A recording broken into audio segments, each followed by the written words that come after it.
tomto videu si ukážeme, ako uháčkovať reťazku.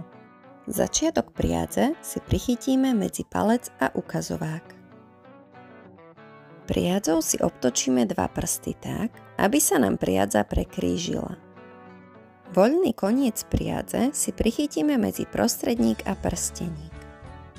Háčik si vložíme do kruhu popod priadzu pomedzi prsty a háčikom vytiahneme zadnú priadzu dopredu. Z kruhu teraz pomaly vyberáme prsty a postupne ho uťahujeme, až kým kruh nie je úplne utiahnutý. Na háčiku nám ostalo jedno očko. Voľný začiatok priadze si prichytíme medzi palec a prostredník. Obtočením priadze okolo ukazováka si priadzu napneme. Háčikom si naberieme napnutú priadzu a pohybom háčika ju prevlečieme cez očko na háčiku. Takto nám vzniklo prvé reťazkové očko.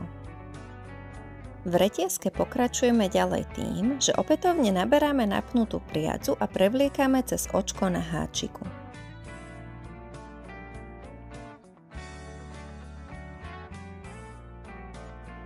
V reťazke si uháčkujeme potrebný počet očiek a potom máme reťazku hotovú.